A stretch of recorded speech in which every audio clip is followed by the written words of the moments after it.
Hibiki est un lycéen faible et inutile qui est actuellement en train de courir pour sauver sa vie dans un champ ouvert alors qu'il est poursuivi par un lapin.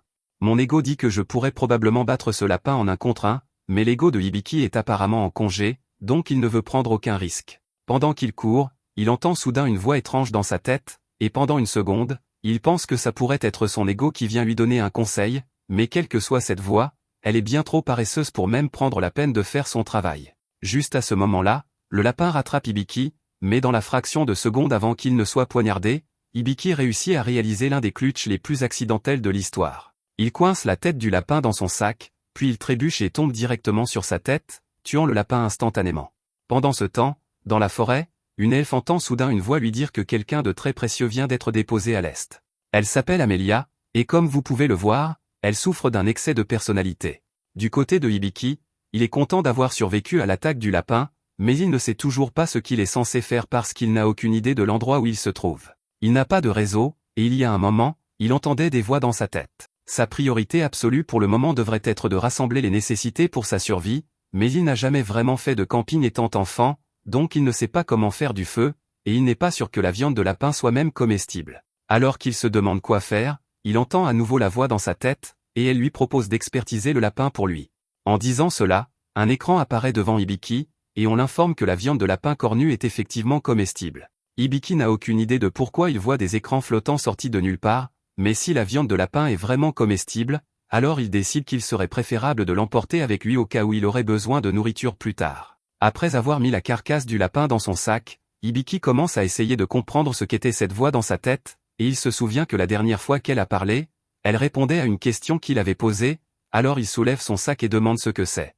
Comme prévu, le système répond et informe Hibiki que c'est un sac fabriqué à partir de matériaux qui n'existent pas dans ce monde. Il sait maintenant comment déclencher les réponses du système, donc il décide d'essayer quelques autres choses et demande au système d'expertiser le ciel, mais le système lui dit qu'il n'y a rien à expertiser. Il regarde ensuite le sol et demande au système de l'expertiser, et à son horreur, on l'informe qu'il regarde un mangeur de labyrinthe de niveau 273. Hibiki essaie quelques fois de plus pour s'assurer que ce n'est pas un hasard, mais le sol est définitivement un mangeur de labyrinthe, et il n'est pas préparé à faire face à cela, alors il décide de l'ignorer et de passer à autre chose. Il tente ensuite de s'expertiser lui-même, et bien sûr, un panneau apparaît avec son nom, son âge et ses statistiques tous affichés. Hibiki a 16 ans, et son travail est apparemment celui d'expertiseur, ce qui n'a aucun sens pour lui parce que jusqu'à il y a quelques minutes, il n'était encore qu'un lycéen normal. Il tente de demander au système comment il est arrivé ici, mais cela ne lui répond pas cette fois, et maintenant qu'il y pense, il a été bien trop décontracté à propos d'avoir une voix désincarnée dans sa tête. Il demande au système ce qu'il est, et on l'informe que le système est son support de statut, et qu'il n'est pas autorisé à répondre à des questions concernant des informations personnelles. Il n'est pas non plus autorisé à lui parler à moins de répondre à une question, donc Hibiki ne peut pas du tout avoir de conversation avec lui. Depuis son écran de statut, Hibiki peut voir qu'il a un tas de compétences, et il n'est pas sûr de ce qu'elles font, alors il décide de les essayer l'une après l'autre. La première compétence qu'il utilise s'appelle Œil Expert, et pendant une seconde, l'ego de Hibiki s'active, lui faisant croire qu'il est sur le point de devenir l'un des 3 meilleurs protagonistes d'Isekai avec ça, mais rien ne se passe. Heureusement, personne n'était là pour le voir s'humilier comme ça, mais il sait maintenant qu'il ne connaît absolument rien à ses compétences, alors il demande au système s'il existe un tutoriel d'une sorte ou d'une autre qu'il pourrait utiliser. Le système informe Hibiki qu'il est déjà dans le tutoriel, mais il ne sait pas ce que cela est censé signifier, alors il décide de continuer à tester ses compétences. La suivante s'appelle Carte du monde, et alors qu'il active la compétence, un écran apparaît devant lui avec un tas de lignes dessinées dessus. Ce n'est pas exactement ce à quoi il s'attendait en activant la carte du monde, mais il suppose que les lignes doivent représenter le chemin qu'il a pris pour arriver ici quand il fuyait le lapin.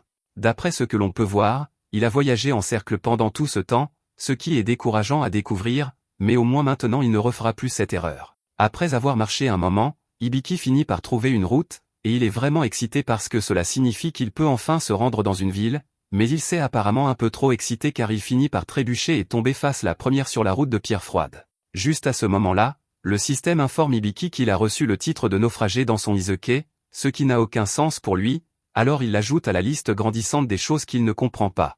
Alors qu'il détourne le regard de la fenêtre du système, il entend soudain le bruit d'un grognement terriblement proche de lui, et même mon ego ne pense pas que je pourrais gérer celui-ci, donc Hibiki est définitivement cuit. Heureusement pour lui, le monstre reçoit une balle dans la tête avant qu'il ne puisse lui faire du mal, et celle qui est responsable du tir est Amelia. Elle s'approche de Hibiki et lui demande s'il va bien, et Hibiki dit qu'il va bien, mais ensuite elle lui demande ce qu'il faisait dans le mangeur de labyrinthe. Hibiki n'a toujours aucune idée de ce qu'est un mangeur de labyrinthe, alors Amelia explique que c'est un monstre qui se déguise généralement en prairie. Il ne vous attaquera pas directement la plupart du temps, mais il fait tourner en rond les gens qui s'y retrouvent coincés jusqu'à ce qu'ils finissent par s'épuiser, moment auquel il les dévore. Hibiki est choqué d'avoir été si proche de se faire dévorer, mais quand Amelia lui demande pourquoi il était là-bas en premier lieu, il explique que ce n'était pas son choix. Il est juste en quelque sorte apparu là-bas. Amelia est vraiment confuse quand elle entend cela, alors pendant qu'elle essaie de comprendre ce que Hibiki veut dire, Hibiki essaie de comprendre qui elle est en l'expertisant. Grâce au système, Hibiki apprend qu'Amelia est une elfe de la vraie vie, mais l'information la plus choquante est le fait qu'elle a 56 ans parce qu'il la croyait bien plus jeune. Amelia attire soudain la tête de Hibiki contre sa poitrine et dit qu'elle est contente qu'un enfant innocent n'ait pas été victime du mangeur de labyrinthe, mais en l'entendant l'appeler enfant, Hibiki demande à Amelia quel âge elle pense qu'il a. À cause de sa petite taille, Amelia avait supposé que Hibiki avait 10 ans au maximum, mais il l'informe qu'il a en réalité 16 ans, et tirer un adolescent au hasard contre votre poitrine est bizarre peu importe comment on regarde les choses, surtout parce que dans ce monde, on est considéré comme un adulte une fois que l'on a 15 ans. Hibiki et Amelia finissent par passer la nuit à camper ensemble, et Amelia s'excuse pour le malentendu plus tôt, mais Hibiki dit que cela ne l'a pas vraiment dérangé. Après avoir mangé le lapin cornu que Hibiki a attrapé pour le dîner, les deux s'assoient pour boire du thé, et Hibiki profite de l'occasion pour demander à Amelia quel est cet endroit. Elle explique que c'est le royaume d'Abarachia, mais elle ne comprend pas comment Hibiki peut être si ignorant de ce pays, alors il explique qu'il n'est pas d'ici. Il dit qu'il vient d'un pays lointain appelé le Japon, mais Amelia dit qu'elle n'a jamais entendu parler d'un endroit comme ça auparavant, et le fait qu'elle ne sache pas ce qu'est le Japon confirme à Hibiki qu'il est bien dans un nouveau monde. Amelia peut voir que Hibiki doit être anxieux d'être si loin de chez lui, alors elle propose de rester un moment et de l'emmener dans une ville voisine pour qu'il puisse commencer sa vie, et Hibiki apprécie vraiment ce geste. Quand vient l'heure de se coucher, Amelia lance un sort d'alarme aérienne pour la prévenir au cas où quelque chose de dangereux s'approcherait, mais Hibiki s'était déjà endormie avant qu'elle ait fini de lancer le sort. Elle est surprise qu'il lui fasse autant confiance alors qu'il vient littéralement de la rencontrer, et ce n'est pas la seule chose étrange chez ce garçon. Il n'a aucune connaissance de ce monde, et il porte des vêtements qu'elle n'a jamais vus auparavant, alors elle suppose qu'il doit être la personne précieuse dont les esprits lui ont parlé avant qu'elle ne vienne ici. Avant que Hibiki ne soit envoyé dans ce monde, il passait ses jours à traîner avec ses amis, et ils étaient tous excités à l'idée des vacances d'été à venir car ils avaient tous tellement grandi. Tous sauf Hibiki, qui fait toujours un M50 tout juste. Les autres ont essayé de l'encourager en disant qu'il y avait encore de l'espoir pour une poussée de croissance plus tard, mais Taiki par contre est en fait jaloux de Hibiki parce que, d'une manière ou d'une autre, en échange du malus de taille, toutes les filles qu'il rencontre se pâment absolument devant Hibiki, et il ne sait pas pourquoi. Maintenant qu'il y pense, Taiki a raison. Cette conversation a eu lieu le dernier jour d'école avant les vacances d'été, et Hibiki était sur le point d'entrer dans une salle de classe quand soudain il y a eu un brillant éclair de lumière, et la chose suivante dont il se souvient, c'est qu'il était ici. Hibiki se réveille et se demande si ses amis vont bien parce qu'ils doivent être morts d'inquiétude pour lui en ce moment, et pour empirer les choses, son téléphone est à 12%, donc il va bientôt être à plat. Juste à ce moment-là, il sent quelque chose de dur lui frapper la tête, alors il regarde pour voir d'où ça venait, et il s'avère que c'était juste un bouton qui n'a pas pu contenir la personnalité d'Amelia. Il se lève pour regarder toutes les particules flottantes dans l'air, et il est curieux de savoir ce qu'elles sont, alors il demande au système de les expertiser, et on l'informe qu'elles font partie d'une barrière magique qu'Amelia a installée pour l'avertir des intrus. Le fait que la magie existe ici est une preuve supplémentaire que ce n'est pas son monde d'origine, donc Hibiki doit commencer à réfléchir à un moyen de revenir dès que possible. Il s'assoit sur un rocher à proximité et décide de regarder à nouveau ses statistiques pour comprendre ce qu'il a. Il demande au système ce qu'est un expertiseur, donc le système explique qu'un expertiseur est une classe de travail de rareté de rang B. Cela vous permet de voir les informations et les capacités liées à une cible, mais comme c'est une classe non combattante, elle n'est pas fournie avec des compétences utiles au combat. C'est tout ce que le système est prêt à lui dire, mais Hibiki a encore beaucoup de questions comme ce que signifie la partie provisoire de son travail, mais il va devoir garder cela pour un autre jour. Le lendemain matin, Amelia se réveille et est surprise par la réalisation que ses melons ont été suspendus au vent toute la nuit parce qu'elle n'avait pas réalisé qu'elle avait perdu un bouton. Un instant plus tard, Hibiki se réveille, donc elle se détourne, gênée, et quand Hibiki réalise ce qui se passe, il sort le bouton qu'il a frappé au visage la nuit dernière, mais cela fait penser à Amelia qu'il a intentionnellement volé son bouton, alors elle le frappe au visage. Un peu plus tard, une fois que le malentendu a été dissipé, Amelia s'excuse auprès de Hibiki de l'avoir frappé.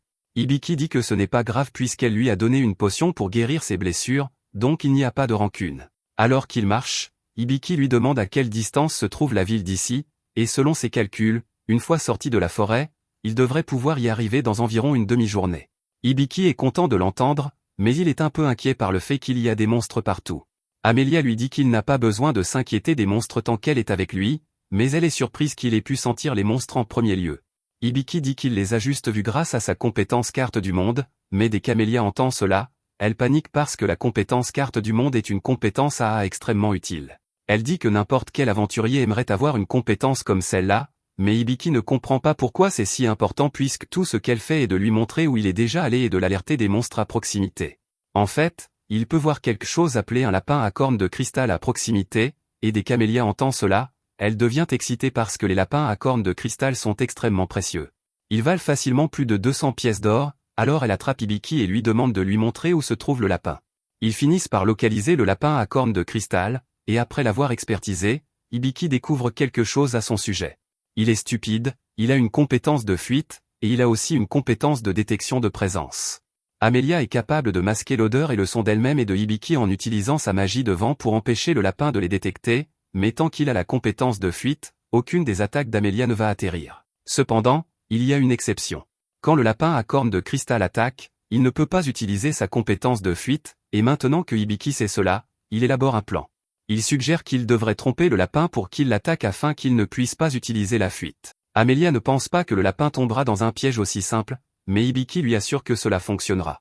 Au moment d'exécuter le plan, Amelia crée une série de murs de roches autour de lui pour le forcer à se diriger vers Hibiki, qui est allongé sur un rocher comme appât, et une fois qu'il commence à charger vers lui, elle lui tire dans la tête. Elle est surprise de voir à quel point c'était facile car elle s'attendait à ce qu'un monstre aussi précieux soit plus difficile à attraper, mais elle ne se plaint pas de cette victoire facile. Hibiki a également beaucoup monté de niveau grâce à ce succès, même si c'est Amelia qui a tué le lapin parce qu'il a beaucoup contribué au succès du plan, donc c'est gagnant-gagnant. Hibiki et Amelia arrivent plus tard dans la ville de Raoul, et comme les vêtements étranges d'Hibiki attiraient probablement une attention indésirable, Amelia lui offre sa capuche pour qu'il se couvre jusqu'à ce qu'il puisse obtenir une nouvelle tenue. Elle lui rappelle également qu'ils vont obtenir une bonne somme d'argent après qu'elle aura vendu cette corne de cristal, donc ils pourront aussi faire du shopping pour de l'armure et des armes. En parlant d'argent, Hibiki lui demande combien vaut une pièce d'or ici, mais elle est choquée d'apprendre que, de toute chose, Hibiki ignore même comment fonctionne l'argent. Hibiki ne veut pas détériorer davantage l'opinion qu'elle a de lui, alors il fait semblant de plaisanter et demande plutôt au système de lui expliquer. Le système répond et explique qu'une pièce d'or vaut environ 10 000 yens, donc quand Amelia a dit que cette corne vaut 200 pièces d'or, cela équivaut à 2 millions de yens. Il est logique qu'elle ait été si impatiente de l'obtenir. Amelia pose sa main sur le visage d'Hibiki et lui dit qu'il devrait probablement s'abstenir de se faire passer pour un ignorant total dans cette ville parce que, s'il n'est pas prudent, il va se faire arnaquer. Il sait qu'elle a raison, mais la façon dont elle le dit l'énerve vraiment pour une raison quelconque. Quelques minutes plus tard, Hibiki et Amelia arrivent à la guilde, et les autres clients de la guilde sont surpris de la voir, mais encore plus surpris qu'une solitaire comme elle est maintenant un ami. Ils ne comprennent pas pourquoi elle traînerait avec un enfant, mais Amelia explique que même si Hibiki manque de hauteur, c'est en fait un adulte. Les aventuriers supposent que cela doit signifier qu'il est un novice, alors ils s'excusent de l'avoir taquiné sur sa taille et lui souhaitent bonne chance pour son premier jour. Une fois qu'ils sont partis, Amelia emmène Hibiki au comptoir d'accueil pour rencontrer la réceptionniste, Juel, et Hibiki ne peut s'empêcher de remarquer que Juel a des oreilles de chat. Amelia dit à Juel qu'elle aimerait vendre un objet, donc elle veut négocier dans une salle privée. Juel comprend, alors elle les conduit au bureau du maître de guilde, où Hibiki est présenté au maître de guilde, Bol. Au moment où Hibiki voit Bol, il est rempli d'une admiration absolue car il n'a jamais vu une forme aussi massive de perfection avant. Bol devine qu'Hibiki est un passionné de muscles comme lui, alors il enlève sa chemise pour fléchir les fruits de ses années de travail. Hibiki est encore plus émerveillé maintenant, alors il demande à Bol s'il a des conseils pour lui. Il avait essayé de s'entraîner par le passé pour compenser son manque de taille par des muscles, mais sa silhouette est trop petite, donc il n'en a jamais tiré grand-chose. Bol commence à lui donner des conseils de gym utiles, mais Juel et Amelia commencent à s'impatienter parce qu'elles sont venues pour vendre un objet, pas pour parler de muscles, alors elles arrosent toutes les deux Hibiki et Bol avec de l'eau pour les faire revenir à la réalité. Une fois qu'ils ont séché, ils s'assoient tous pour commencer les négociations, et alors qu'Amelia pose la corne, Bol est impressionné car celle-ci est 3 fois plus grosse que celle qu'elle avait apportée il y a quelques années. Il lui offre 400 pièces d'or sur le champ, et Hibiki pense que c'est une très bonne affaire puisqu'Amelia n'en attendait que 200. Cependant, il a gravement sous-estimé à quel point Amelia peut être gourmande. Car maintenant qu'elle sait qu'elle peut en obtenir plus, elle exige 800 pièces d'or à la place. Bol dit qu'il ne peut pas monter aussi haut sur le prix, mais Amelia le force à prendre une décision en menaçant d'aller à la guilde de la capitale pour une meilleure offre. Bol finit par céder et accepte de payer 700 pièces d'or, ce qui était bien au-delà du budget. Amelia est contente d'avoir réussi à obtenir une si bonne affaire pour elle-même car maintenant Hibiki va certainement lui demander de former un groupe avec elle, et alors elle ne sera plus une solitaire. Elle est si heureuse qu'elle pourrait sauter de joie, mais elle est peut-être devenue un peu trop excitée car son bouton décide de partir en vacances encore une fois, et sa poitrine est de nouveau laissée bien en vue. Ainsi, Juel expulse Bol et Hibiki de la pièce pour qu'elle puisse raccommoder les vêtements d'Amelia, et comme cela va prendre un certain temps, Hibiki décide d'aller attendre à une table. Pendant qu'il est là, le système l'informe que sa compétence de tutorat de niveau 1 a atteint les conditions de niveau supérieur, ce qui est bien, mais Hibiki ne sait pas exactement ce que cela signifie, alors il demande une explication. Le système explique que le tutorat est une compétence qui accorde essentiellement un plot armor à ceux qui ont un taux de survie extrêmement bas, et qu'elle a été spécialement conçue par Dieu pour garantir qu'Hibiki ne meure pas à son apparition. Hibiki n'arrive pas à croire qu'il a vraiment reçu sa compétence de Dieu, mais juste à ce moment-là, il entend une voix séparée dans sa tête, et il s'avère que c'est celle du Dieu qui veille sur lui. Il ne serait pas allé aussi loin sans l'aide du Dieu, alors il est reconnaissant. Cependant, le Dieu lui dit qu'il doit quand même faire de son mieux pour rester en vie car son haut plot armor ne durera pas éternellement. Quelques instants plus tard, Amelia revient après avoir fait réparer sa chemise, mais juste à ce moment-là, elle reçoit une lettre pour une demande de mission, et cela implique sa ville natale, donc elle ne peut pas refuser. Elle ne pourra pas non plus emmener Hibiki, alors elle s'excuse, mais elle va devoir quitter la ville pour un certain temps. Pendant ce temps, à l'intérieur d'une caverne sombre, une aventurière cherche activement quelque chose, mais malgré tous ses efforts, elle ne trouve aucune trace de l'objet, donc elle n'a aucune idée d'où il pourrait se trouver. De retour dans la ville, Amelia demande à Hibiki s'il va vraiment s'en sortir seul, mais il lui dit qu'il peut se débrouiller. Il est reconnaissant envers Amelia pour son aide jusqu'à présent, mais il ne veut pas continuer à être un fardeau pour elle, donc il doit trouver comment se débrouiller par lui-même. Il dit qu'il prévoit de devenir aventurier parce qu'il a vu quelques quêtes à la guilde que même un non-combattant comme lui pourrait accomplir. Amelia est contente d'apprendre qu'Hibiki a déjà un plan en tête, et pour lui faciliter un peu les choses, elle lui dit qu'il peut rester dans la chambre qu'elle loue en attendant. Elle lui tend une carte et lui dit que quand il y arrivera, il devrait demander une dame nommée Tanya, et elle s'occupera de lui. Elle promet de le revoir à son retour, mais alors qu'elle s'apprête à partir, Hibiki se souvient qu'il doit lui rendre son poncho. Amelia lui dit qu'il peut le garder, mais Hibiki pense qu'elle en a bien plus besoin que lui parce que ses boutons n'arrêtent pas de sauter. Après s'être souvenu de ce qui s'est passé, Amelia s'enfuit, gênée, car elle n'arrive pas à croire qu'Hibiki a vu sa poitrine 3 fois maintenant. Cependant, elle ne regarde pas où elle va, donc elle finit par heurter l'aventurière de tout à l'heure. Elle réussit à se rattraper avant de tomber et s'excuse immédiatement, demandant si la fille va bien, mais la fille ne détourne pas du tout le regard. Un garde s'approche après avoir entendu tout ce remue-ménage et demande à Amelia pourquoi elle est si pressée, alors Amelia explique qu'elle est justement en route pour accomplir une mission dans sa ville natale. Dès que la fille entend cela, elle s'intéresse et demande si Amelia fait référence au village elfe de Fernotte. Après qu'Amelia l'a confirmé, la fille arbore un large sourire malicieux. Elle mentionne alors qu'elle se rend justement là-bas aussi, donc elle et Amelia devraient pouvoir voyager ensemble. Après le départ d'Amelia, Hibiki passe presque tout son temps à dormir à l'intérieur, et la batterie de son téléphone est complètement déchargée, donc il n'a rien à faire. Il n'a pas vraiment à s'inquiéter de l'argent après la vente de la corne, mais il n'a toujours pas trouvé de moyen de rentrer chez lui, et le dieu ne lui a plus parlé depuis. Il essaie de demander à Juel si elle sait quelque chose sur un autre monde, mais cela semble signifier quelque chose de très différent ici car elle devient toute timide et le dirige vers un centre de jeu NSFW, ce qui n'est pas ce qu'il cherchait. Hibiki ne veut vraiment pas que les gens se méfient de lui, alors il évite beaucoup les interactions ces derniers temps, mais il ne peut pas continuer ainsi éternellement. Juste à ce moment-là, Tanya frappe à la porte d'Hibiki. Elle est venue parce qu'Hibiki n'est pas descendu pour le petit déjeuner ni pour le déjeuner plus tôt dans la journée, alors elle commençait à s'inquiéter. Il lui assure qu'il va parfaitement bien, et Tanya est contente de l'entendre, alors elle lui rappelle que le dîner sera bientôt prêt et qu'il devrait descendre quand il sera prêt à manger. Hibiki la remercie, et après son départ, il réalise qu'il va devoir commencer à gagner de l'argent parce que cet argent de la corne ne durera pas éternellement. Il demande au système d'afficher ses statistiques pour qu'il puisse déterminer dans quoi il serait bon, et le système fait comme demandé, mais Hibiki ne sait pas vraiment si ses statistiques sont bonnes ou non, alors il demande l'avis du système. Le système lui dit qu'il est essentiellement de la chair à canon avec ses statistiques actuelles, donc il ne devrait même pas envisager de tenter un combat en solo tel qu'il est maintenant. Hibiki s'en doutait un peu, alors il décide de jeter un œil à ses compétences pour voir s'il y a quelque chose d'utile. Il découvre qu'il a une compétence appelée Aimant Adam, mais il n'est pas sûr de ce qu'elle fait. Il a aussi 2 autres compétences, contrat de médecine. Il demande au système ce que fait de médecine puisque cela semble plutôt utile, et le système l'informe qu'il s'agit d'une compétence qui lui permet d'acquérir des connaissances médicales détaillées en téléchargeant cette année d'études de médecine directement dans sa tête. Cela semble vraiment cool, alors Hibiki dit qu'il veut essayer, mais le système l'avertit qu'il ne peut pas arrêter le processus une fois qu'il a commencé et que les livres de médecine sont assez épais, donc cela va prendre un certain temps. Hibiki hésite un peu après avoir entendu cela, mais il décide quand même de continuer, et pour une fois, le système semble vraiment déçu par sa décision. Peu après, le livre de médecine apparaît devant Hibiki, et le transfert d'informations commence, mais cela fait bien plus mal qu'Hibiki ne le pensait. Quelques jours plus tard, le transfert de connaissances est enfin terminé, et Hibiki se sent absolument terrible car il n'a ni mangé ni dormi depuis si longtemps. Il décide de sortir pour faire quelques achats et s'éclaircir les idées, et après avoir pris un repas, il s'achète une armure et de l'équipement d'aventurier général. Il commente également le fait que l'acquisition de compétences est beaucoup plus difficile qu'il ne le pensait. Le système lui dit que toutes les compétences ne nécessitent pas la méthode de téléchargement de livres, donc il n'a pas à s'inquiéter de cela. Hibiki remarque également que le système semble beaucoup plus bavard depuis que son tutorat a monté de niveau, et puisqu'elle est réellement disposée à discuter avec lui, il décide de lui donner un vrai nom, disant qu'il l'appellera Sapo, et Sapo semble assez contente de cela.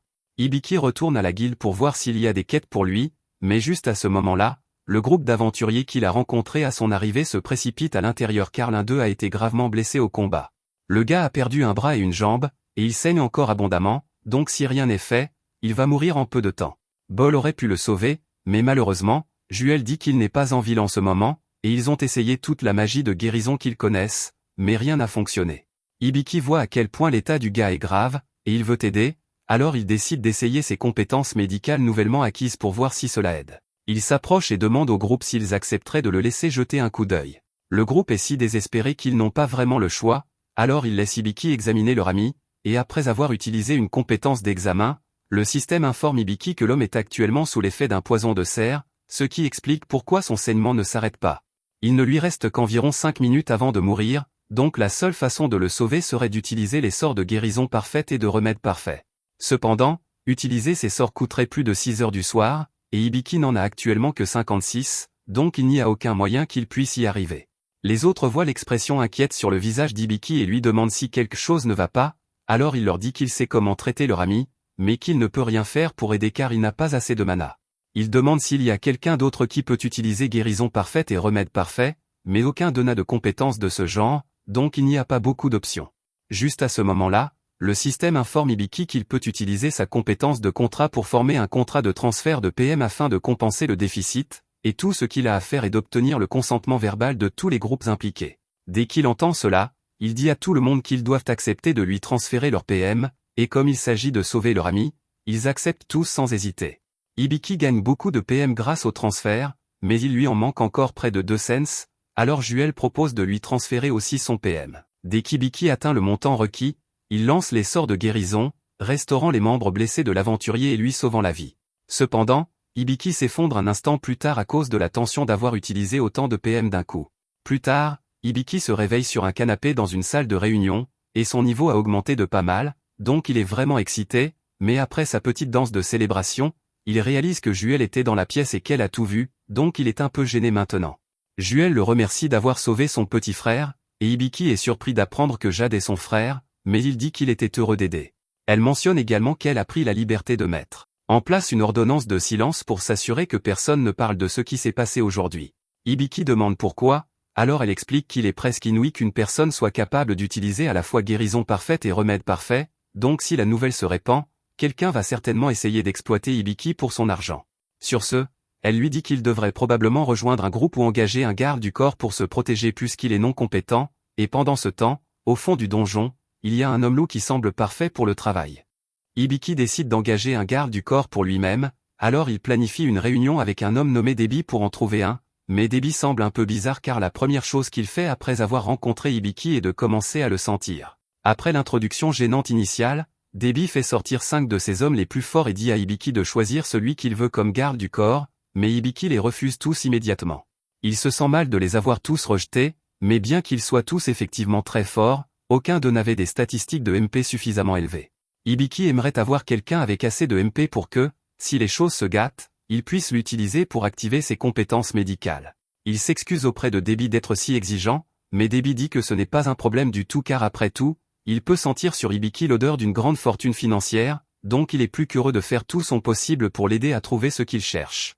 En entendant Debbie parler de l'odeur de la fortune, Hibiki comprend que ce doit être la raison pour laquelle il le sentait plus tôt, et effectivement, quand il jette un coup d'œil à l'écran de statistiques de Debbie, il y a une compétence appelée sens de l'argent, qui lui permet probablement de sentir quand quelqu'un va devenir riche, mais Hibiki n'a aucune idée de comment cela fonctionne. Pendant qu'il continue de chercher des candidats appropriés, Hibiki regarde au bout d'un couloir sombre, mais Debbie lui dit que les options dans cette direction sont plutôt défectueuses, donc il ferait mieux de choisir un autre couloir. Il explique que les gens là-bas ne sont adaptés ni pour le combat ni pour le travail manuel, et ils n'ont pas non plus les moyens de retourner dans leur pays d'origine, alors Debbie a décidé de leur faire une faveur et de les laisser rester ici. En entendant que ces gens ne peuvent pas retourner dans leur pays d'origine, Hibiki se demande s'ils ont été isekai comme lui, alors il demande à Debbie de l'emmener vers eux. Debbie fait comme Hibiki le demande et le guide dans le couloir, mais ils finissent par tomber sur une cellule avec un homme loup et une petite fille à l'intérieur, et Debbie peut déjà deviner ce que Hibiki pense, alors il précise que ce n'est pas une de ces situations d'esclavage. Ils avaient des chambres normales avant, mais le loup a attaqué un autre invité il y a quelques jours parce qu'il voulait protéger la petite fille. C'était un malentendu, mais maintenant le loup s'énerve dès que quelqu'un s'approche, alors ils ont dû le mettre en cellule pour la sécurité des autres. Juste à ce moment, le loup crie après Hibiki de dégager, et Hibiki peut comprendre pourquoi les autres invités auraient peur de ce type, mais quand il jette un coup d'œil à ses statistiques, il remarque quelque chose d'intéressant.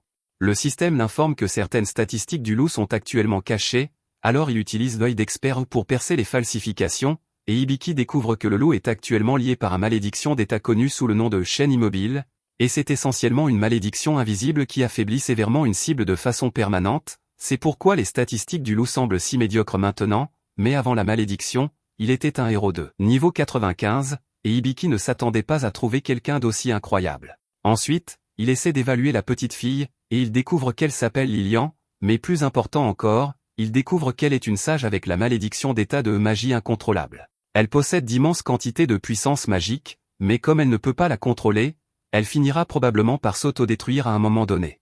Lilian et Claude ont tous deux plus qu'assez de puissance magique pour ce dont Hibiki a besoin, mais il est un peu préoccupé par les implications d'engager un héros et une sage comme garde du corps. Sapo suggère à Hibiki d'utiliser la compétence technique le mesure de soulagement car elle a la capacité de lever les malédictions d'état en fonction de sa maîtrise, et si cela signifie qu'Hibiki peut aider Claude, alors il veut essayer. Il dit à Debbie qu'il veut engager Claude et Lilian, et après cela, il les emmène dans la forêt.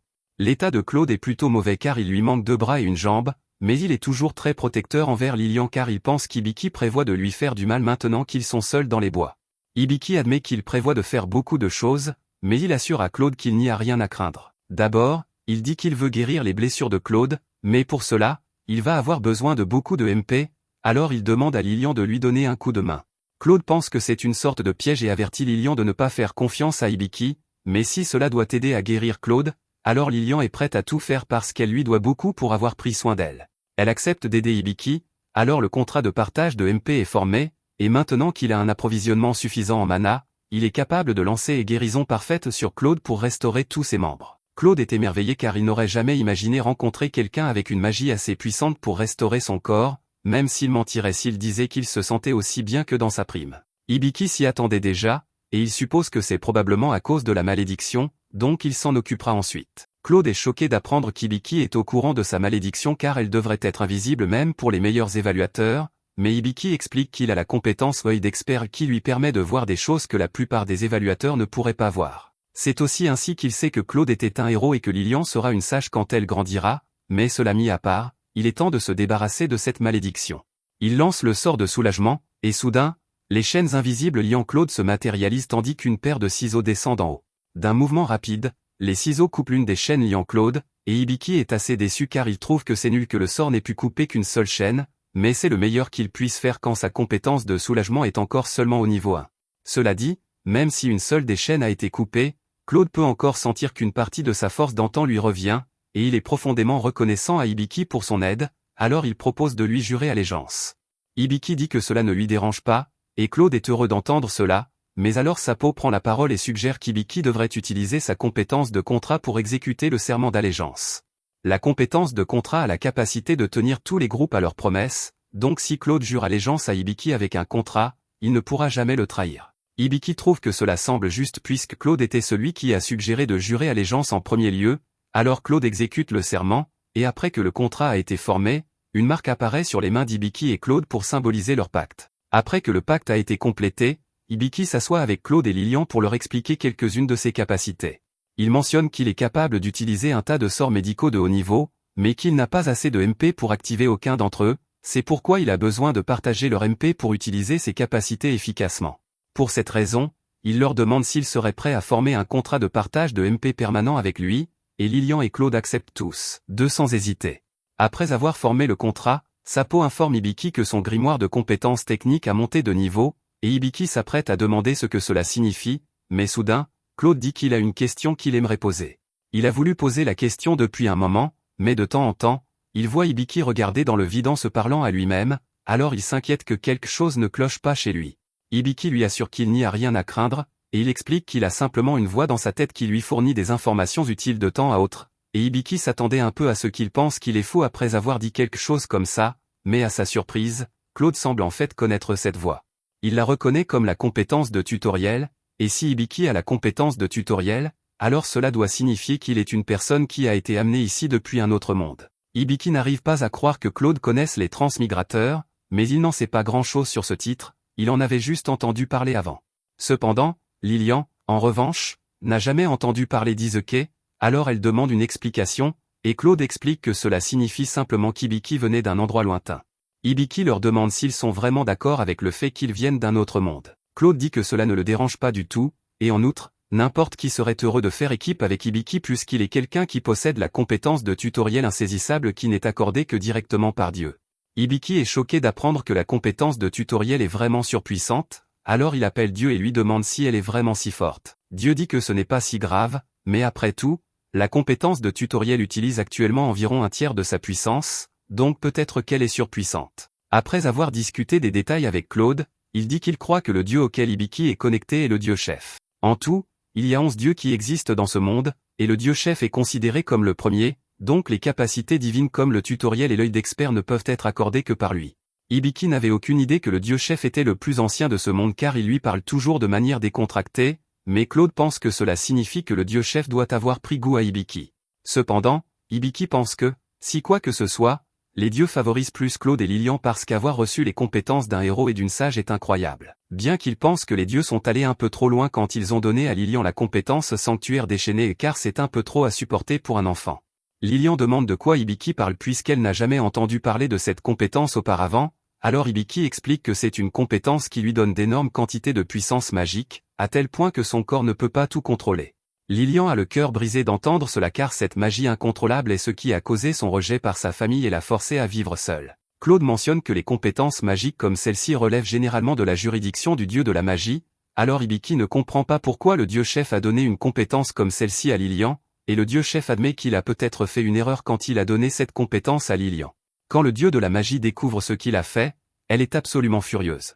Après avoir réglé ses comptes avec le dieu chef, le dieu de la magie se présente à Hibiki et s'excuse pour le désagrément, mais une fois que l'une de ses compétences a été attribuée, elle ne peut pas être reprise, donc Lilian est coincé avec le sanctuaire déchaîné, mais heureusement, Hibiki possède aussi l'une de ses compétences de grimoire, donc puisqu'il est actuellement lié à Lilian par contrat, son MP peut être régulé s'il ajuste le débit. Hibiki décide d'essayer la compétence dont le dieu de la magie a parlé, alors il l'active, et un petit chat nommé Venez apparaît. Venez explique qu'elle a été envoyée par le dieu de la magie pour lui expliquer les tenants et aboutissants de la magie, mais avant même qu'elle puisse finir sa phrase, Lilian la ramasse et commence à la caresser parce qu'elle est si mignonne. Hibiki se joint aussi à l'amusement, et Claude a l'air visiblement contrarié parce qu'il se sent exclu. Quand Hibiki a fini de caresser Venez, il lui demande ce qu'il doit faire exactement pour utiliser la magie, et elle explique qu'elle-même est le grimoire, donc elle s'occupera de tout le lancement de sorts pour lui. Hibiki la remercie pour son aide et caresse à nouveau Venez sur la tête, mais cela fait perdre son calme à Claude parce qu'Hibiki ne l'a pas caressé une seule fois.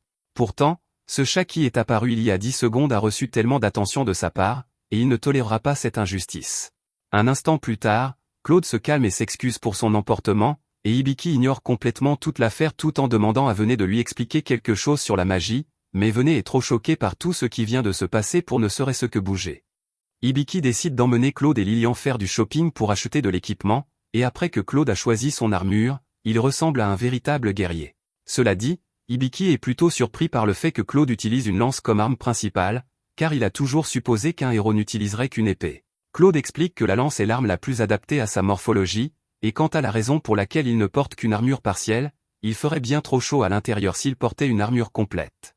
Après Claude, Lilian choisit également de l'équipement, et Hibiki pense que cela lui va bien, mais alors le marchand lui annonce que cela coûtera 25 pièces d'or. Hibiki est d'abord sous le choc car cela semble un prix élevé, mais apparemment, c'est plutôt bon marché pour de l'équipement d'aventurier. Lilian dit à Hibiki qu'il n'a pas besoin d'acheter l'équipement pour elle si cela coûte trop cher, mais Hibiki lui assure que ce n'est absolument pas un problème car sa vie est bien plus importante pour lui qu'un peu d'argent. Mais même s'il dit cela, vu tout ce qu'ils ont déjà dépensé, ils vont bientôt être ruinés s'ils ne terminent pas quelques quêtes rapidement. Et pour aggraver les choses, comme Veni se sent exclu puisque tout le monde reçoit du nouvel équipement, il choisit un collier, ce qui coûte à Hibiki 15 pièces d'or supplémentaires. Plus tard dans la journée, Veni emmène tout le monde dans la plaine afin de donner à Hibiki sa première leçon d'entraînement magique. Hibiki demande si on peut reporter cela à plus tard parce qu'ils doivent d'abord gagner plus d'argent, mais Veni insiste sur le fait que c'est vraiment important, car Hibiki et Lilian manquent de connaissances sur les bases de l'aventure, et encore plus sur les bases de la magie. Veni promet d'apprendre à Hibiki tout ce qu'il doit savoir sur la magie, et Hibiki est excité car il pense que cela signifie qu'il pourra se battre avec la magie. Mais malheureusement, Vini lui dit que le mieux qu'il pourra jamais obtenir est de la magie domestique basique, et Hibiki tombe dans le désespoir en entendant cela car cela signifie qu'il va rester un faible pour toujours. Malgré tout, Veni lui dit qu'il est important d'apprendre à contrôler le pouvoir magique, donc pour leur première leçon, il va faire apprendre à Hibiki comment faire circuler le mana afin qu'il puisse maîtriser le pouvoir magique de Lilian. La première étape pour y parvenir est de l'enregistrer comme groupe responsable. Hibiki lui demande comment il va faire cela, mais avant même qu'il puisse obtenir une réponse, Veni lui mord le doigt, et cela semble avoir suffi à compléter l'enregistrement.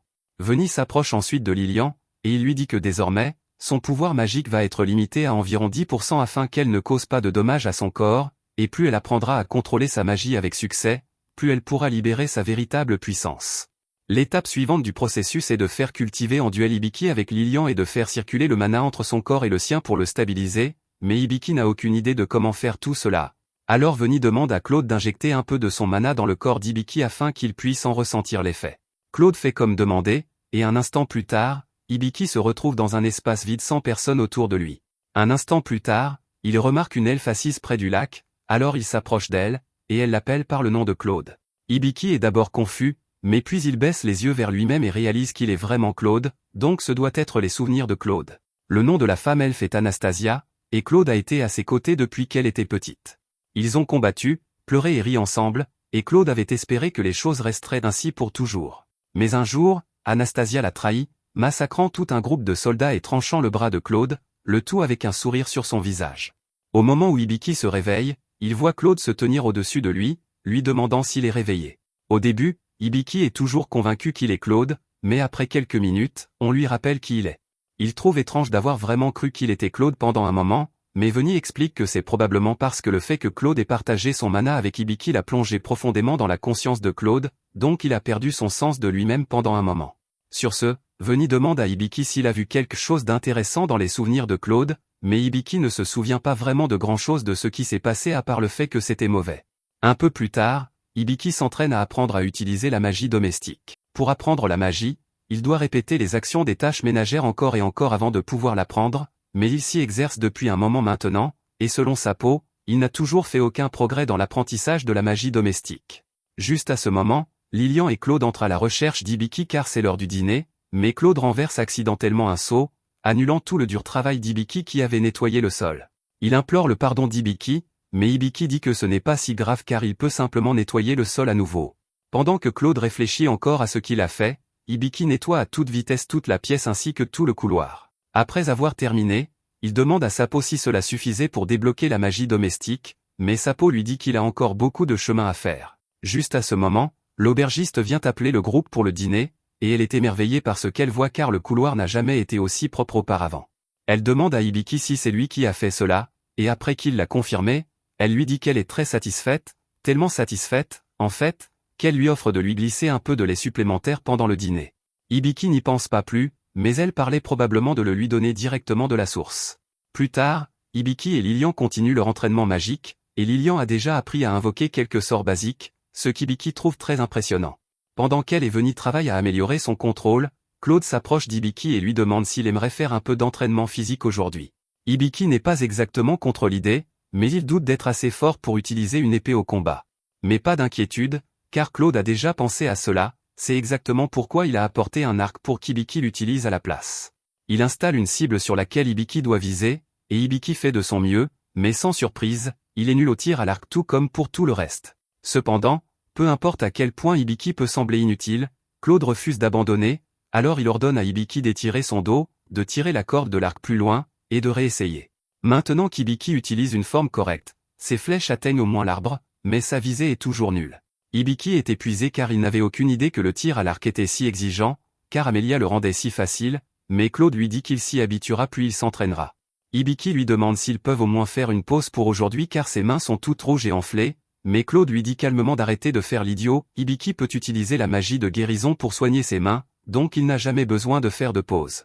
Et ainsi, Hibiki est forcé de tirer des flèches encore et encore sur l'arbre. Ailleurs, Amelia est toujours sur son chemin de retour vers sa ville natale, et elle se demande comment va Hibiki. Elle est sûre qu'il serait surpris d'apprendre qu'elle s'est fait des amis pendant son voyage.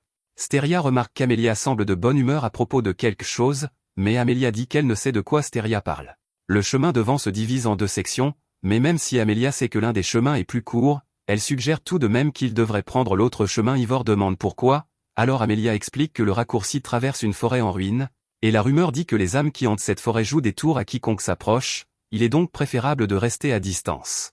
Cependant, malgré l'avertissement d'Amelia, Ivor pense que la forêt semble intéressante et décide qu'elle veut aller voir. Amelia ne comprend pas pourquoi Ivor voudrait aller dans une forêt hantée, mais Ivor dit que ce genre d'endroit est généralement l'endroit où l'on trouverait un trésor caché, donc cela vaut le coup d'aller voir. Amelia comprend son raisonnement, mais elle est presque sûre que les trésors cachés ont déjà été récupérés par les aventuriers de passage.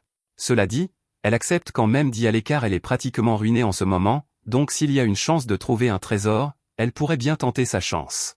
Pendant ce temps, du côté d'Hibiki, alors que Lilian continue son entraînement, Hibiki prépare le déjeuner pour tout le monde. Après avoir goûté le repas, il réalise qu'il est un peu fade, alors il s'apprête à ajouter des épices.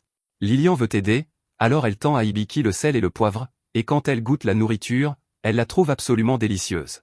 Maintenant que la nourriture est prête, Hibiki sert tout le monde, et ils aiment tous la nourriture qu'il a préparée. Mais en ce qui concerne les accompagnements que Claude a fait, Hibiki essaie de manger un champignon, et dès qu'il prend une bouchée, il réalise que quelque chose ne va pas parce que Claude n'a pas bien nettoyé le champignon.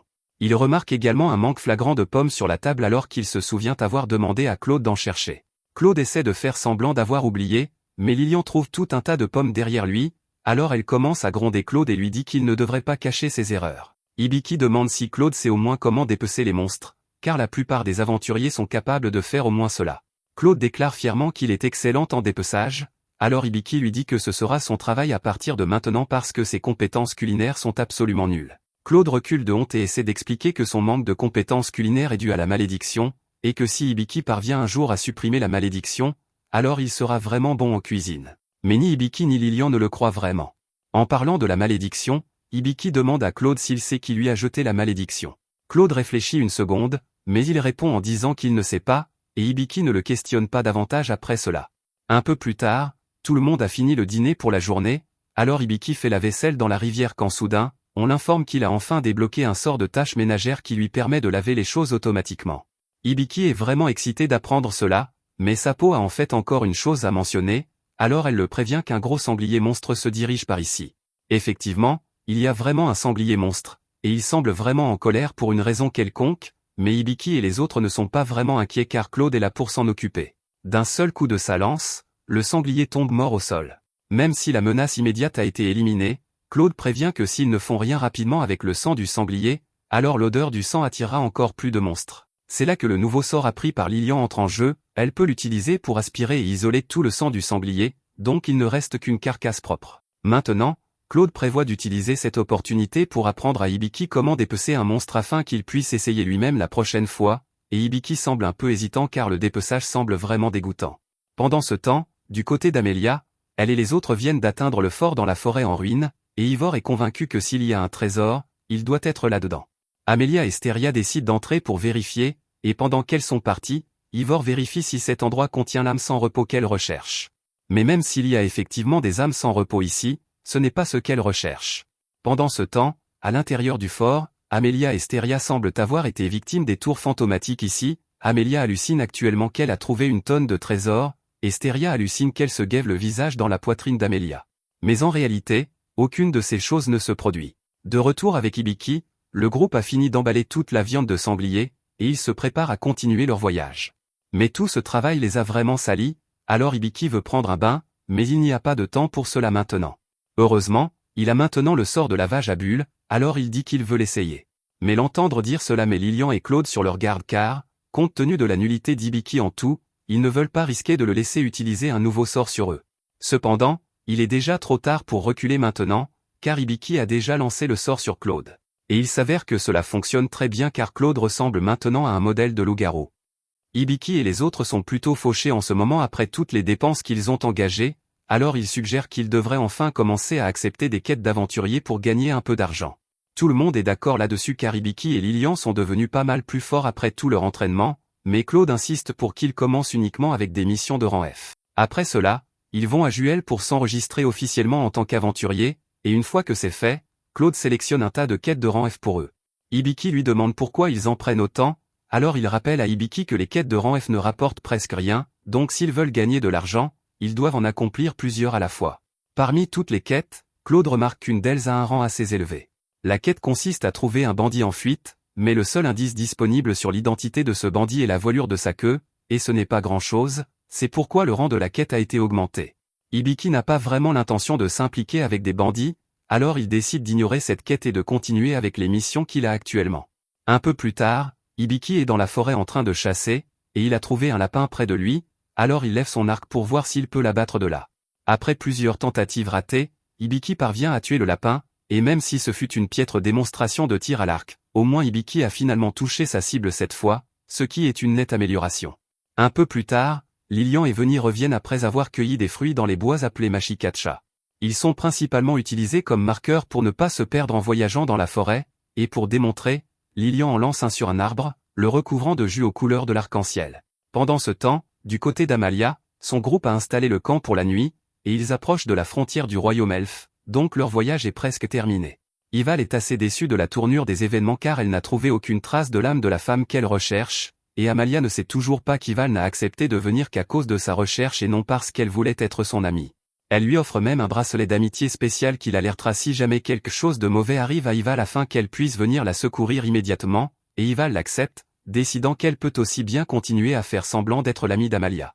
Le lendemain, Hibiki se rend en ville avec Claude et Lilian, et il dit qu'ils peuvent se faire un bon repas aujourd'hui puisqu'ils ont gagné beaucoup d'argent hier. Cueillir des herbes était plutôt facile grâce à la compétence d'Hibiki, et il en a cueilli tellement que l'employé a commencé à soupçonner qu'il avait fait quelque chose d'illégal pour les obtenir. Juste à ce moment-là, alors qu'il marchait, Hibiki tombe par hasard sur Bol, et cela faisait un moment qu'il ne l'avait pas vu car il était en voyage d'affaires dans la capitale. Bol est heureux de revoir Hibiki et lui demande s'il a réussi à gagner du muscle depuis la dernière fois, mais Hibiki n'a pas grand-chose à montrer pour ses efforts, alors Bol lui propose de lui donner quelques conseils sur la façon de construire un physique parfait.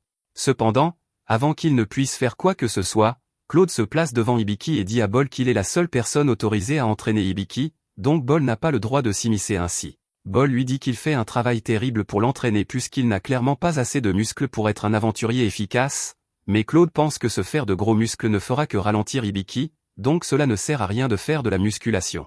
Les deux commencent vraiment à s'agacer mutuellement, alors ils dégainent tous leurs armes et s'attaquent. Claude essaie de plaquer Bol au sol, mais les muscles épais de Bol le rendent aussi solide qu'un mur de briques, donc il ne bouge pas d'un pouce.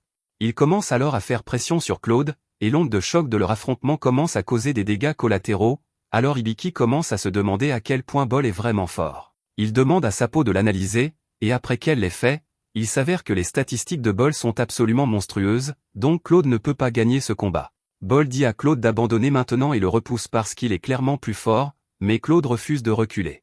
Cependant, avant que les deux ne puissent recommencer à se battre, Juel arrive après avoir entendu tout le vacarme, et elle les frappe avec une vague de magie de glace pour arrêter le combat.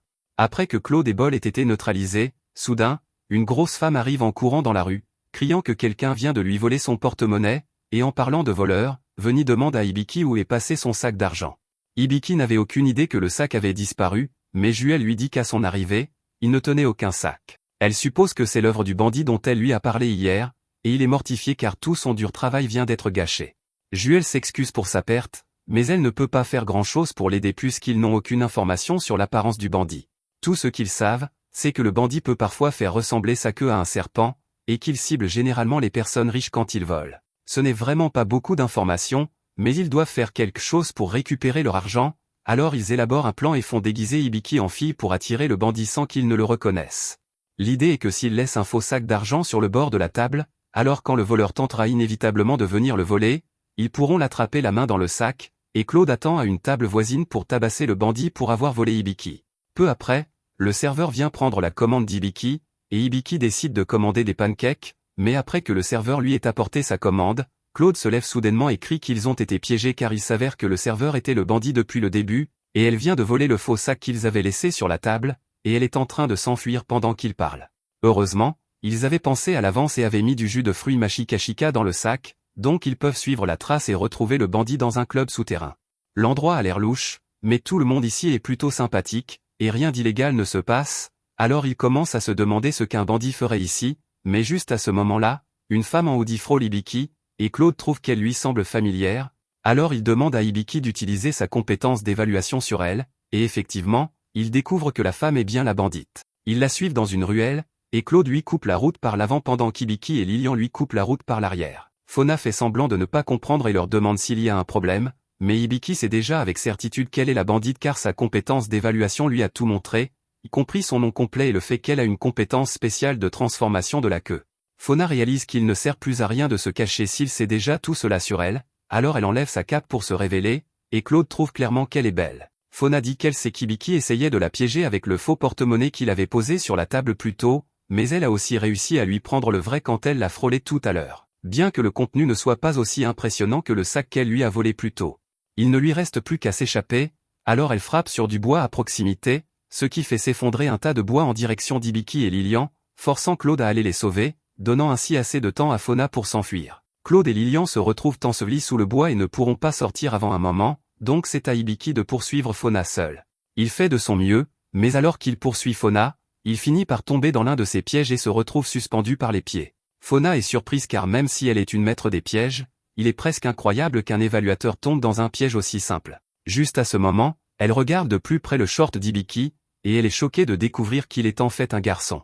Elle lui demande pourquoi il est déguisé en fille, et Hibiki dit qu'il l'a fait pour l'attirer comme appât, mais même si c'était le cas, cela n'explique pas pourquoi il portait encore la robe après avoir découvert qui elle était. Fauna s'intéresse beaucoup à Hibiki car elle le trouve plutôt mignon, alors elle lui propose un marché et dit qu'elle est prête à lui rendre son argent, mais en échange, il devra faire quelque chose pour elle. Hibiki lui demande si elle veut qu'il évalue des objets volés pour elle, et c'est à peu près l'idée.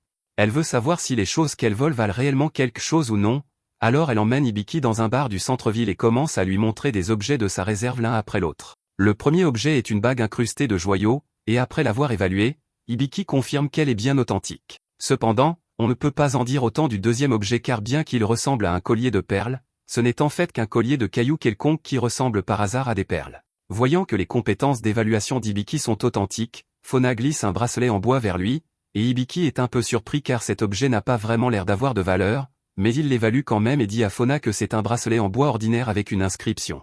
En entendant cela, Fauna se redresse et demande à Hibiki s'il peut lui dire ce que dit l'inscription, alors Hibiki lui dit que cela dit simplement « merci ». Et Fauna est incroyablement heureuse de l'entendre. Elle explique que le bracelet était le dernier cadeau qu'elle ait reçu de sa sœur, et elle essaie de comprendre ce que dit l'inscription depuis longtemps, mais personne n'a jamais pu déchiffrer ce qu'elle disait, ce qui est logique puisque la sœur de Fauna ne savait pas vraiment écrire, donc cela ressemble à un tas de non-sens, mais l'évaluation d'Hibiki a pu lire l'intention derrière les gribouillis, même s'ils étaient illisibles. Hibiki demande si la sœur de Fauna sait qu'elle est une voleuse, mais Fauna lui dit que sa sœur est en fait morte depuis longtemps. Elle a été mêlée à des combats chez elle et n'en est pas sortie vivante.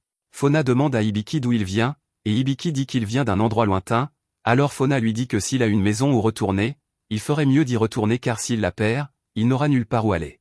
Il ne comprend peut-être pas vraiment de quoi elle parle, mais si Claude vient du même endroit qu'elle, alors elle est sûre qu'il doit avoir un passé aussi sombre que le sien. Quoi qu'il en soit, elle va partir maintenant, et comme promis, en retour de l'aide d'Hibiki, elle lui rend son argent. Elle l'embrasse aussi sur la joue et dit qu'elle a hâte de le revoir. Plus tard, Hibiki rejoint les autres et leur raconte ce qui s'est passé, et même si Fauna s'est échappé, au moins il a réussi à récupérer son argent. Pendant qu'il est là, Bol mentionne également qu'il a entendu dire qu'il y a un groupe dans la capitale qui a grandi très rapidement récemment. Il s'appelle les tueurs de cadavres, et ils chassent principalement les morts vivants, mais Hibiki n'avait aucune idée que les zombies existaient dans ce monde, donc il a honnêtement un peu peur, d'autant plus qu'il y a une chance qu'il croise un jour des zombies également. Plus tard, Hibiki et les autres se préparent pour aller dormir, et Hibiki pense à tout ce qu'il a appris aujourd'hui, mais Claude lui dit qu'il apprendra encore plus de choses quand il partira finalement en voyage.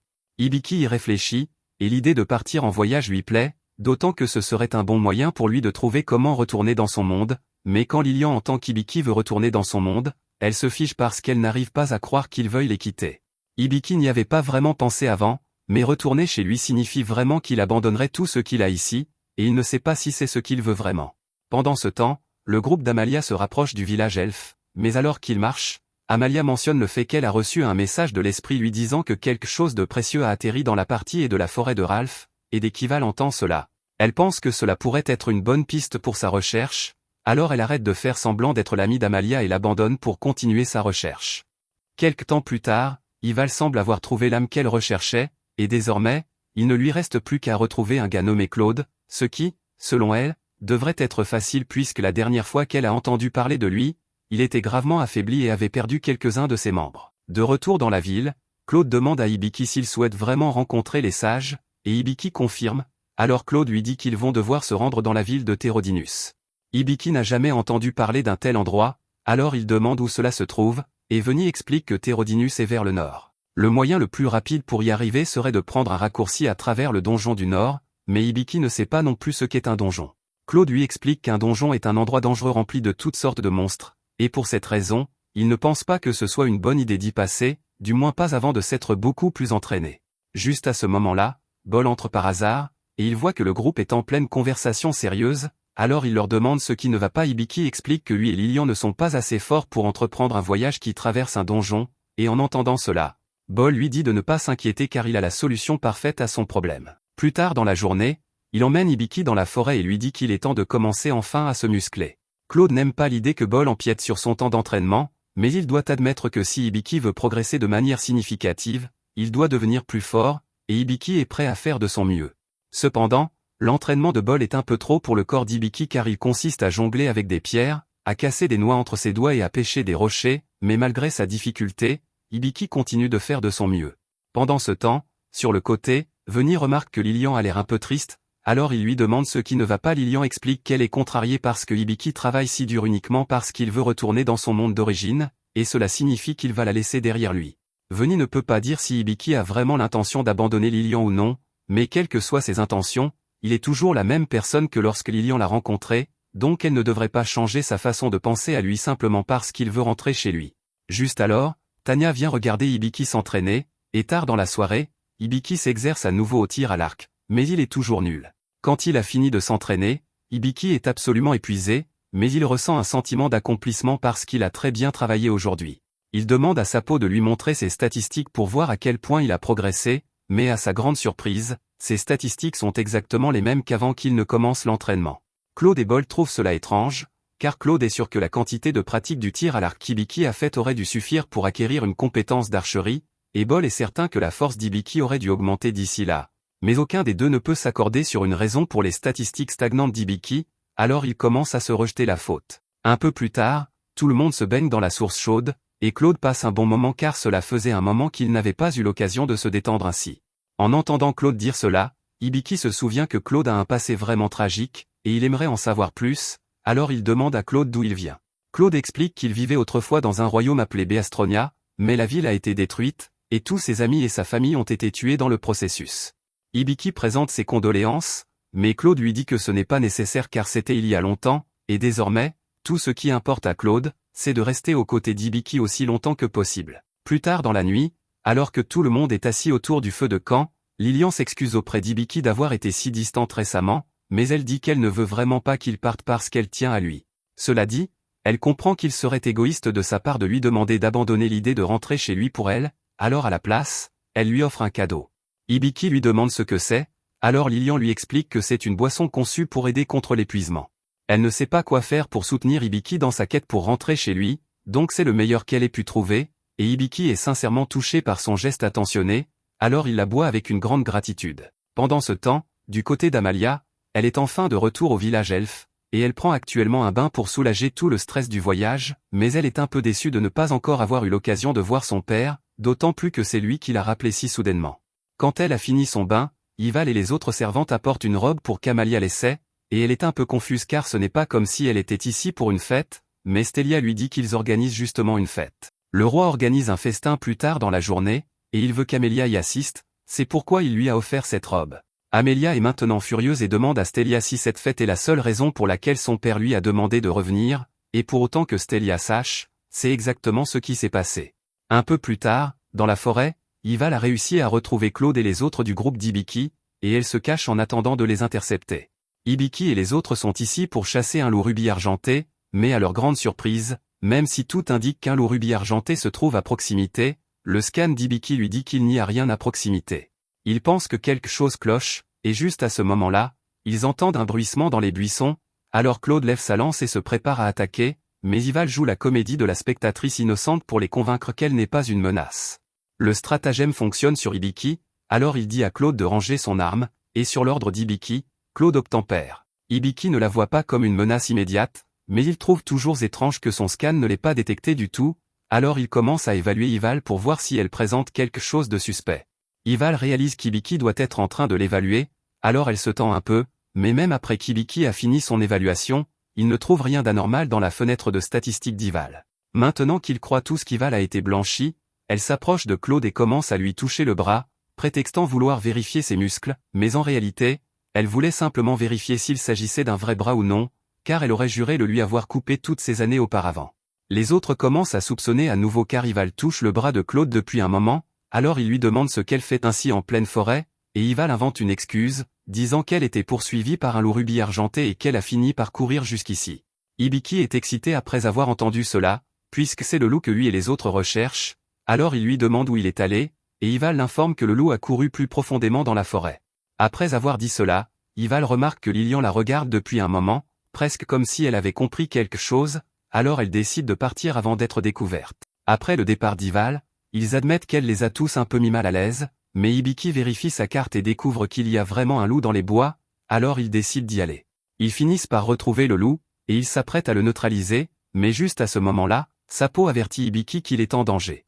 Quand il vérifie la carte, il y a maintenant des douzaines de loups qui l'entourent de tous côtés, et quelques instants plus tard, Hibiki se fait lacérer l'épaule par l'un des loups. Celle qui est derrière l'attaque est Ival, et elle est actuellement assise dans un arbre à proximité tout en contrôlant les loups.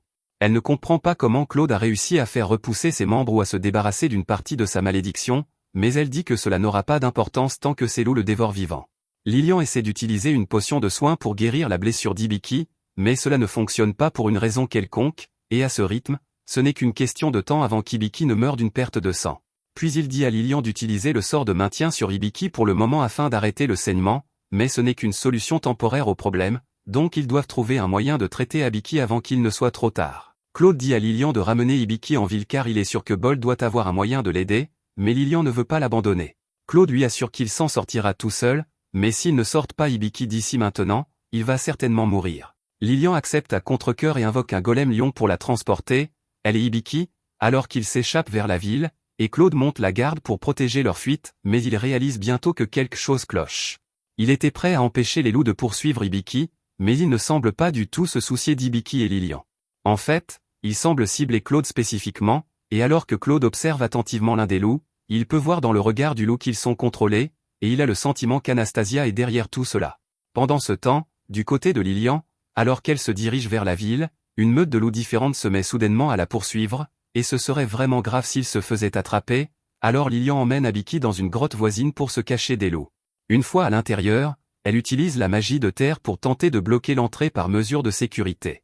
Cependant, les loups commencent à utiliser leurs lianes pour briser le blocus, et ils n'ont nulle part où fuir pendant qu'ils sont ici, alors Lilian commence désespérément à utiliser la magie de vent pour essayer de tenir les loups à distance, mais ce n'est qu'une question de temps avant qu'elle ne manque d'endurance. C'est donc une situation désespérée.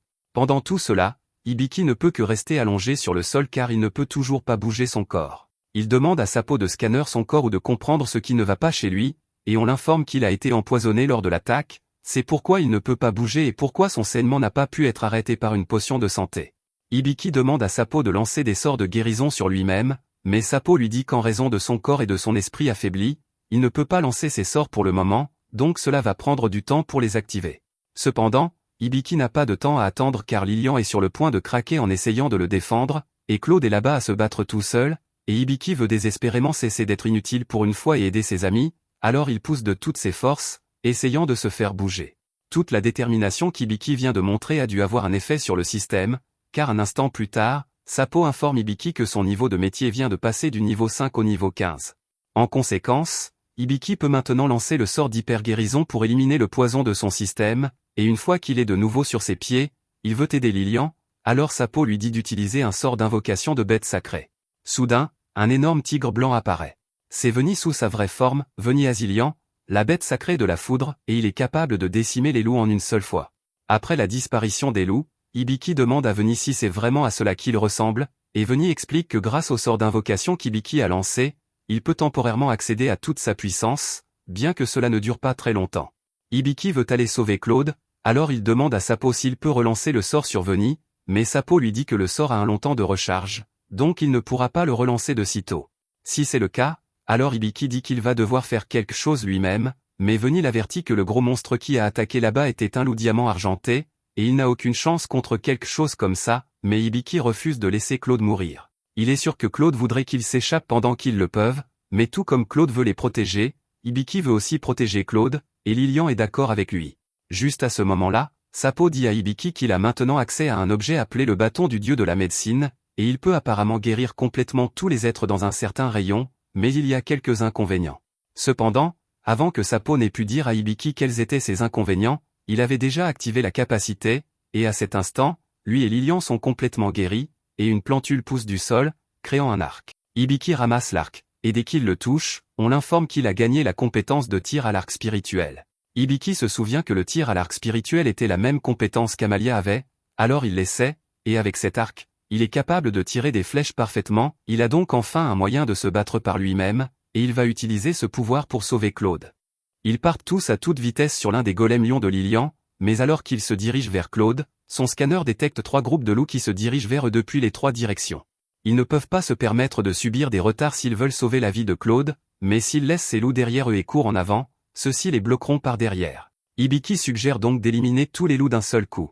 Tout d'abord, il vise les loups devant, mais même si l'arc lui offre un grand bonus de précision, il lui est très difficile de viser alors qu'il voit à peine devant lui. Heureusement, Sapo trouve une solution et dit à Hibiki d'utiliser la capacité d'œil expert en tandem avec son arc. Lorsqu'Hibiki le fait, cela lui donne essentiellement un verrouillage automatique de la visée. Tant qu'il identifie clairement la cible qu'il essaie d'atteindre, ses flèches ne manqueront jamais leur but. En tirant, chacune de ses flèches fait un tir à la tête, et il est honnêtement un peu effrayé par l'efficacité de cette chose pour tuer, mais il n'a pas le temps de s'en inquiéter pour l'instant.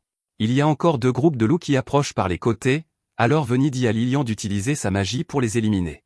Elle obtempère, utilisant un puissant sort de vent pour anéantir le premier groupe de loups et un sort de bois pour empaler le second groupe, l'un après l'autre. Tous les loups ont été éliminés, donc rien ne les empêche d'atteindre Claude, mais Hibiki est sincèrement surpris que de simples loups aient été assez intelligents pour concevoir une attaque en tenaille comme celle-ci.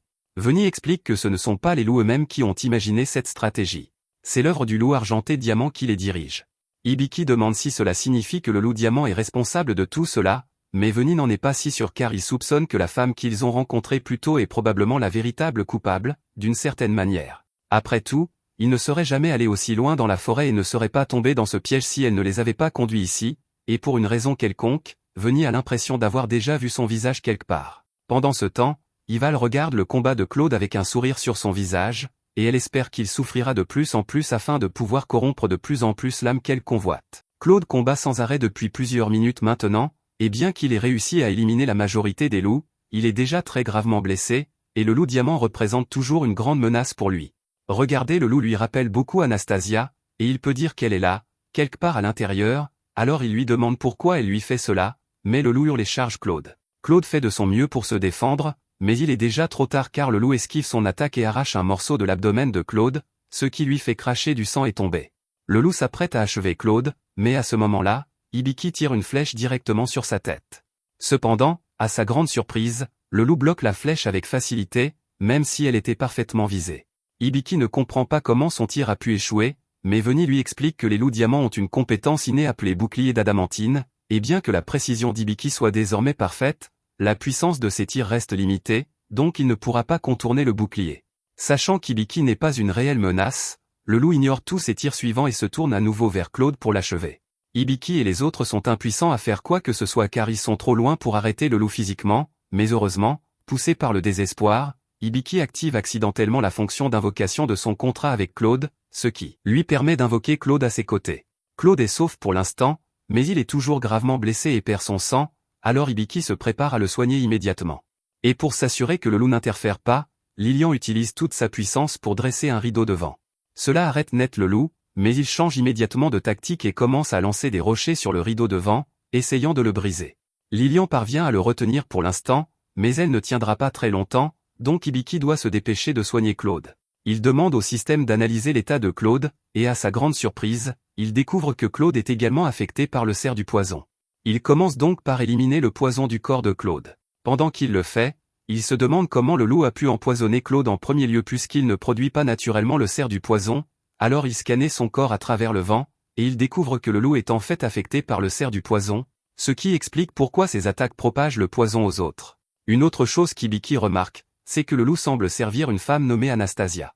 Il a l'impression d'avoir déjà entendu ce nom quelque part ailleurs, mais il n'arrive pas à mettre le doigt dessus jusqu'à ce qu'il se souvienne enfin qu'Anastasia était la femme de l'histoire de Claude qui l'a trahi. Pour l'instant, Hibiki doit s'occuper de l'état de Claude, alors il tente d'utiliser guérison parfaite, mais reçoit un message d'erreur lui indiquant qu'il ne peut pas utiliser ce sort car il n'a pas assez de PM. Tout le PM qu'Hibiki utilise pour lancer ses sorts provient de Lilian, mais comme elle est en train de brûler énormément de PM pour maintenir la barrière, elle doit être sur le point d'être à court. Ainsi, Hibiki décide d'utiliser un sort de guérison ordinaire sur Claude pour au moins l'aider à se remettre de ses blessures mortelles. Lorsqu'Hibiki a terminé, les blessures de Claude sont guéries, mais il ne s'est toujours pas réveillé, et pour aggraver les choses, Lilian n'a plus du tout de PM maintenant, donc le rideau de vent tombe, et le loup s'apprête à attaquer à nouveau. Hibiki brandit son arc et vise le loup, sachant parfaitement que ses flèches ne lui feront pas vraiment de mal, mais il n'a pas beaucoup d'autres options.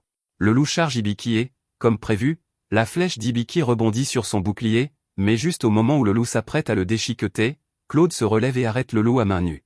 La force de Claude est insuffisante pour dominer le loup, mais sa peau active la compétence mode éveillé pour Hibiki, lui permettant d'exploiter le potentiel caché de Claude, annulant essentiellement la malédiction et lui rendant toute sa force. Avec sa puissance restaurée, Claude repousse le loup de plusieurs mètres d'un seul coup de poing, puis il demande à Hibiki de bien vouloir l'attendre pendant qu'il va achever ce loup. Hibiki lui demande comment il va faire alors qu'il a perdu son arme, mais Claude ouvre simplement sa main et matérialise sa véritable arme spirituelle. Il saute alors dans les airs et active l'une de ses compétences spéciales, gravité ciblée. Cette compétence lie la cible et garantit que, peu importe ses efforts pour esquiver ou éviter, sa lance frappera quand même. Une fois le loup lié, Claude lance sa lance, éventrant le loup ainsi que la moitié de la falaise.